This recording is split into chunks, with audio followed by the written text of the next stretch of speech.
Hi there, this is Ruth Royal from Youth Pledge for Employers, and we're absolutely delighted today to be talking to Heather Nunn from Heather Nunn Business Services. Hello, Heather. Hello. Great to see you.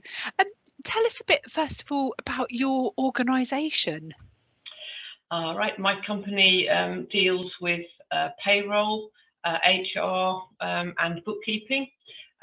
So we do work for other companies, basically. We're a service provider for small and medium-sized business, mainly local, but we do have clients further away.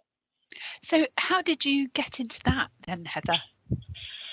Well, it is going back a few years now. As you might be able to see, I'm not terribly young.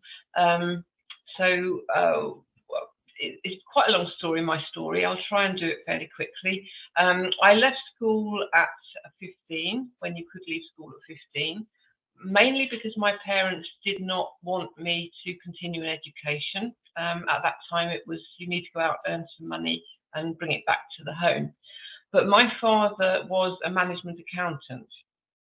And that is the type of accountant that tends to work within a company, dealing with the day-to-day bookkeeping and accounting things. So I had gone to work with him on Saturdays, and he had started to teach me a little bit about bookkeeping. So that was kind of useful. But what I really wanted to be was a veterinary surgeon. And still to this day, I would have liked to have done that. And then anyway, so I went and I did a variety of jobs, a variety of different works, fell into admin type jobs, had a knowledge of bookkeeping, sort of stumbled around, fell into various things, ended up being made redundant from a company I was working for who were at the very start of computing with small businesses. That now gave me a little bit of knowledge of what was called desktop publishing at the time, but it was the secretarial side which had been done on typewriters, first manual and then electric, and now was starting to happen using computers. And I saw a little niche at the time, and I approached some management consultancy firms in London with letters saying that I had this new experience, and I actually got taken on by one of them as an associate consultant. So I was really quite young at the time, but I used to go up and down to London, and I worked doing projects for such people as NatWest Bank, Shell, some big organisations. Went to the Department of Economic Development in Ireland for the government, and basically looking at all their typing pools and going forward, looking at how they could actually move into computers. Obviously, they had staff who were not trained on computers; they were used to typing, so there was quite a lot of work around that. So I specialised in that for several years, and then I had my family, which took me out of the workplace. So I brought my children up, and I worked doing various things part-time, but obviously computers even then were moving quite quickly, and I was out of that knowledge for a while. So then when I picked up again, I started to do a little bit of bookkeeping and payroll, which I had been doing earlier and had knowledge of, and gradually did different work for different people, self-employed for quite a long time, just me doing work for various people on my own. And to cut a long story short, after doing that for several years, obviously I expanded. I took on somebody, still self-employed, but took on another bookkeeper, and then realised I needed to become a limited company. Became a limited company, and now there are 5 of us. There were 6 last week. I lost 1 employee last week, but we probably will be getting up to 6 again soon. So that's a sort of whirlwind tour. Now, in that time, from having no qualifications, I need to say that the industry that I'm working in now is regulated. So I took my qualifications in bookkeeping and payroll back in the 2000s. I had the knowledge but hadn't got the qualifications. So I went out, got the qualifications. So now I'm perfectly well able to do what I do. Heather, that is just an incredible journey, really. And I just was really reflecting that on being 15 and really wanting to be a veterinary surgeon and being told that you sort of had to go out to work, that must have been really challenging. But it Yes. seems to me that you've made the best of every opportunity that has come along. Yes. That actually everything that you've had a chance to have a go at, you've done. Do you feel that that approach has been really important to sort of become owning your own business and along your journey? Yes. I didn't know really about university. There was no history of university in my family. So I had no idea really of further education. The teachers at school wanted me to stay on.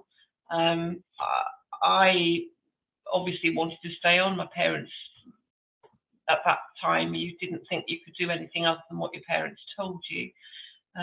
Maybe that was a little bit naive of me, but that's how it was then. But I think learning by experience is just as good as learning any other way.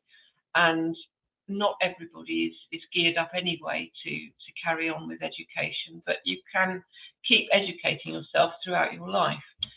So just because you don't do it now doesn't mean you can't do it in the future. And some people, it's right to do it early. Other people, I think, mature a little bit later on. I think that's a really important message, actually, that you know that wherever you're at in your career or your life, you can always go back and learn something new. And I think that's really fascinating. And in terms of like being an entrepreneur and starting your own business, what do you think were like the biggest challenges? Maybe that's where we start. But what were the biggest challenges, do you think? My biggest challenge was that I didn't have confidence in myself. Even though I'd achieved really well very early on with the consultancy work, because I was working with people very much older than me, and well able to do it, but didn't really appreciate what I was doing at the time, I think. Didn't appreciate the level I was working at without actually any qualifications, only experience. It does set you back if you have a family and you stay at home and you look after your children, because obviously if you're out of the workplace, that is a little bit of an issue. So again, I think being a woman, is still even today a little bit of a disadvantage.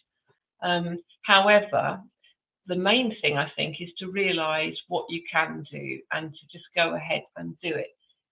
If you fail, it's not a big deal. I haven't failed anything I've done. I've gone about it carefully. There are things I could have done better. I think the main thing, the other thing is I've never borrowed money to do anything. So I slowly move forward. I haven't gone out getting loans to do things. I think that's important as well. So if you can earn some money and save, that's a good thing. And then when you start, you're not starting with absolutely nothing. Is obviously a help. What I about? suppose that's.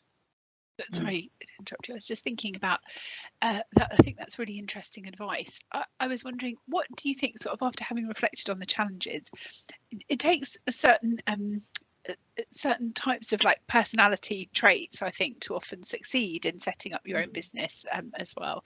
What do you think, if you had to name like the top three, say, what would that be? Yeah. Do you think? What are the top three personality traits? You have to be self-motivated.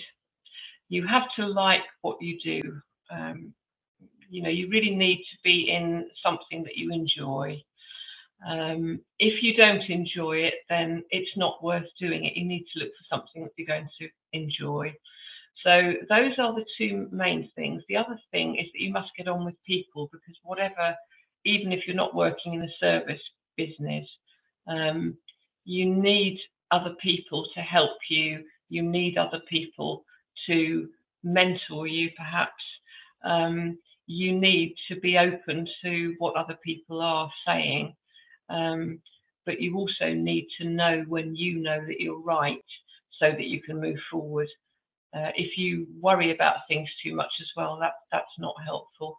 But equally, you need to be realistic. So if something isn't working, you need to know when to say, well, that actually isn't working. And particularly if you employ people, you need to be a responsible employer. So you need to know that the money will come in to pay the person you're employing. You need to be grateful for the work that they're doing, and you need to have a good relationship with your staff as well. So it's not impossible. It really is very possible. I wish I'd known how to do it earlier. That's that's absolutely brilliant. It'd be really interesting to sort of hear a bit about perhaps some of the other people that you work with, and the sorts of jobs they do, and what entry routes are into those sorts of jobs, if we know. Yeah, it's a little bit difficult for us because we're very rural, so we're not in a town or a city. Now that is a disadvantage in a sense. It's an advantage in other ways. You might be able to see through the window behind me. We're out into the countryside. Looks beautiful. The wider garden, but we are an office environment here. So in the office we've got 6 desks. I have a management consultant who's doing bookkeeping and the management side of things, so management accountancy. That is sort of higher level bookkeeping really, because it's sort of in-house work. So I have one person at that higher level, which is higher than I'm trained at. And then I have 2 bookkeepers who are at various stages of training. So they're going from level 1 to level 3. Now, we try to find people who are already qualified, because it is difficult to sustain in a small company training someone from scratch. So the people that have come in to be trained have already got other experience. Many of them, most of them, sorry, in fact both of the 2 I have at the moment, have had previous experience doing admin and some bookkeeping and payroll type work in other businesses, but then they've decided they wanted to train. So they've already got quite a bit of knowledge, but they haven't got the qualifications. So we're supporting them to qualify going through. And then I have one person who helps with admin, and she's also our compliance manager, because this is a regulated industry. We're regulated by the Financial Conduct Authority, and we have to do due diligence, anti-money laundering activities. So we have to be very careful who we're working for, how we're working, and we have to have good knowledge of the people that we're working for. So that person does that work, and she's come in again through an admin background, and we've trained her up in-house as well. So everybody really, apart from my top accountant bookkeeper, has been trained in-house. Coming into the business is, I say, tricky to take somebody on as an apprentice. It hasn't been possible. We're not big enough to manage that. But certainly later on, it's a route. But there are plenty, I think, of apprenticeship type starts in accountancy firms if people want to look for that.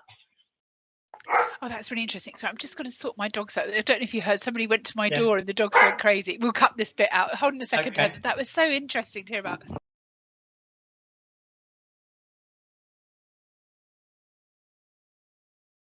And magically, now I've said that, they've stopped barking. Yeah, I kept mine come down to the office here, and I left them in the house this morning. Oh, I love it. Yes, that's. I wasn't expecting that. What is? Oh, excuse me.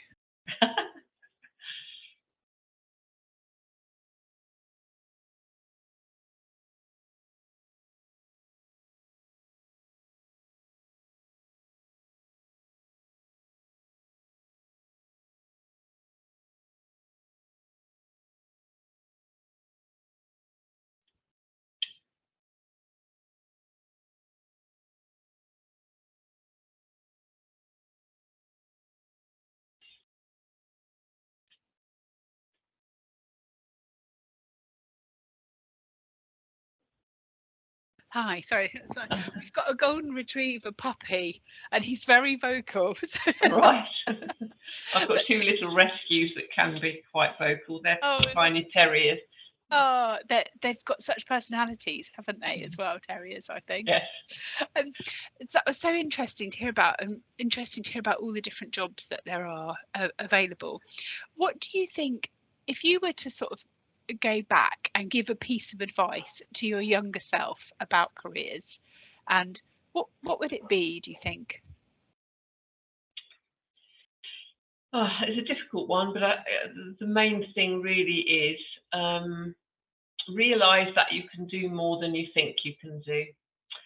I think that's the main thing. A lot of people out there look very confident, and mostly they're not, but they look it.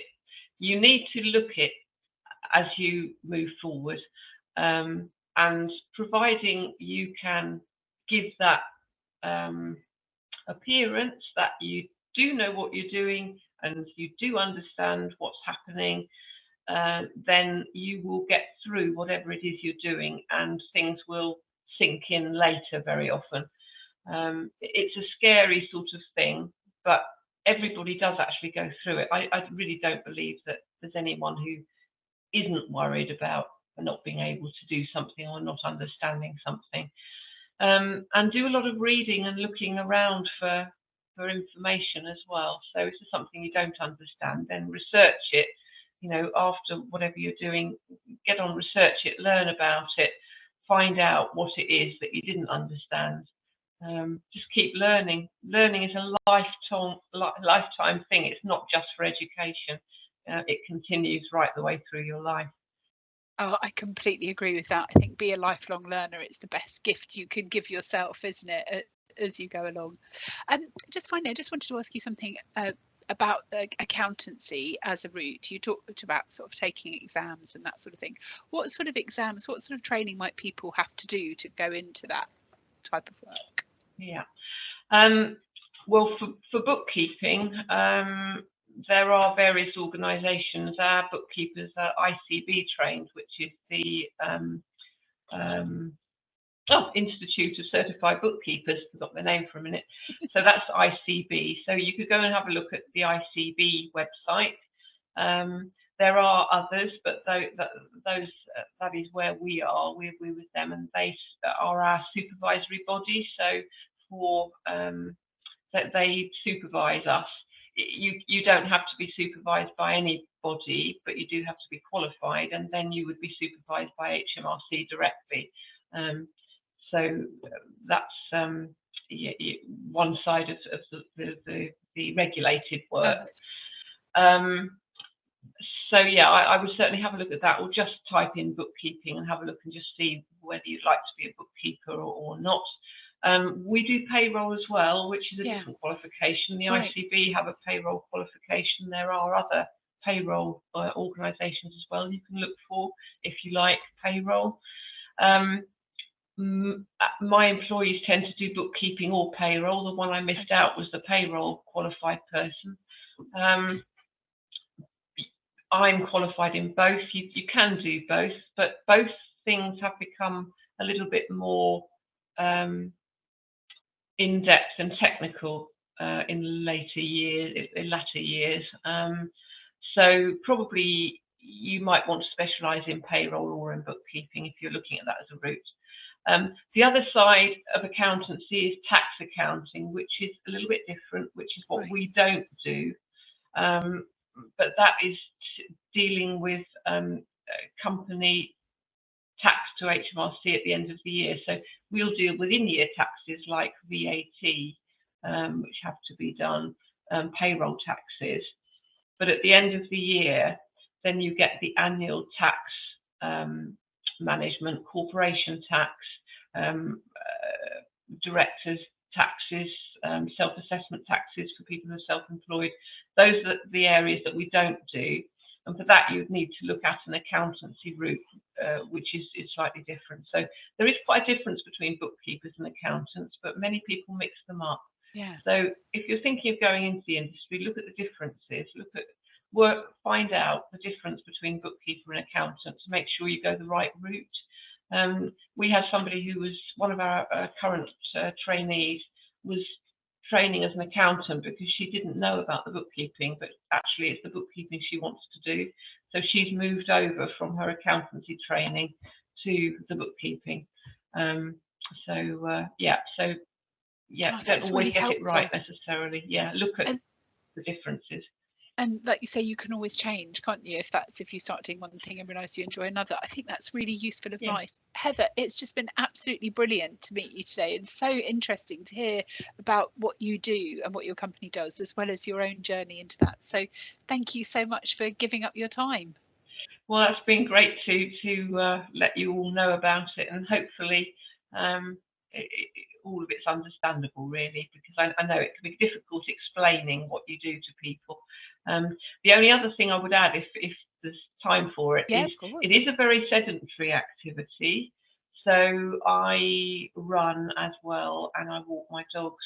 It's really important not to spend hours and hours and hours just sitting all the time. You can do that when you're young and get away with it. When you get older, you can't. So if you do go into this type of business, keep physical. I think that's brilliant advice and good for well-being as well. Yeah, absolutely. Yeah. Oh, Heather, thank you so much again for your time. Thank you.